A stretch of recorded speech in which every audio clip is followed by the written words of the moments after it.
If there ever were a nuclear war and all U.S. military ground communication was destroyed, this $223 million plane would become the command and control center for the U.S. military's most senior officials. This is the E-4B Nightwatch.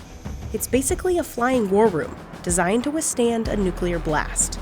I like to think of the E-4B as kind of like a flying backup Pentagon, potentially more secure than the Pentagon. If you're seeing it at its maximum capability, which hopefully we never do, yeah, you're looking at an apocalyptic scenario, which is why it's affectionately known as the Doomsday Plane.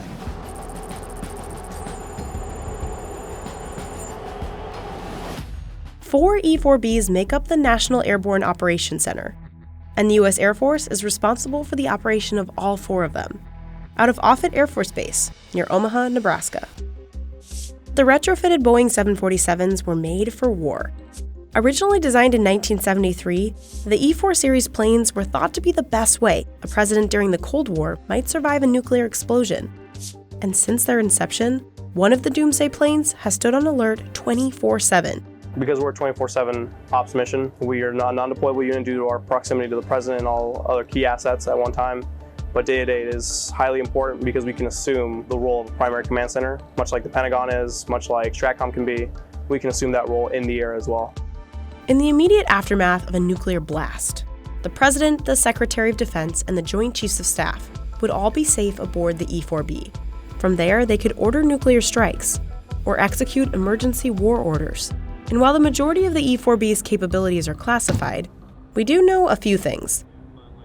The plane has 3 decks and can hold a crew of up to 112 people. With 4 massive engines, the E-4B can fly for 12 hours straight without refueling. But with aerial refueling capabilities, it could theoretically fly for several days. It costs nearly $160,000 per hour to fly the E-4B, making it the most expensive airplane the Air Force operates. And it's built to survive a nuclear blast. To prevent radiation, the windows have a wired mesh, similar to what you'd see on the window of a microwave. Equipment and wiring on board are hardened to survive an electromagnetic pulse. There's also thermal and nuclear shielding, and direct fire countermeasures. Aboard the plane, space is broken down to optimize war coordination. At the front of the plane, executive quarters house the senior military officials. The upper rest has 18 bunks available for the Air Force crew. They work 24-hour, 7-day shifts and sleep on board. Beneath that is the secure conference room, where the Joint Chiefs, President, and Secretary of Defense can give war orders. The briefing room is where officials can update the traveling press or battle staff on strategy and coordination efforts. In the center of the plane, officers from every branch of the military will hammer out a strategy in the event of a crisis. This space is known as the battle staff room, and all outside communication happens at the back of the aircraft, from the communication and technical control room. From here, operators can communicate with virtually anyone in the world, in any situation. It's designed that in the most austere environments during or after a nuclear war, it survives and can communicate from the most cutting-edge communications technology to old, antiquated communications technology. We have the ability to endure and communicate with fielded forces and the rest of the U.S. government. That bubble on top of the E-4B is where all the communication technology is held. It's called the Radome, and an estimated 67 satellite dishes and antennas are kept here. The E-4B has more communication capabilities than Air Force One.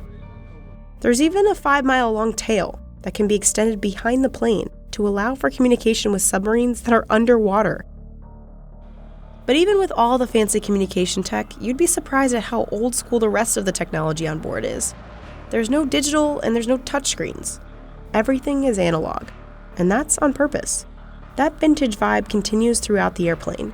The E-4B doesn't really have windows, and it's actually really drab on the inside.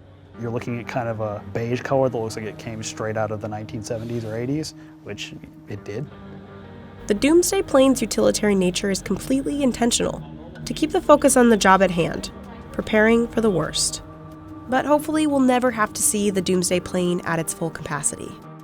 During peacetime, the E-4B's main job is to transport the Secretary of Defense on foreign trips, and one always follows the President and Air Force One on overseas visits. The mission is very tedious. It is, no kidding, one of the most arduous things that you could possibly do, but it's so rewarding in the sense of Every day you know that you're doing something or you're preparing for the worst.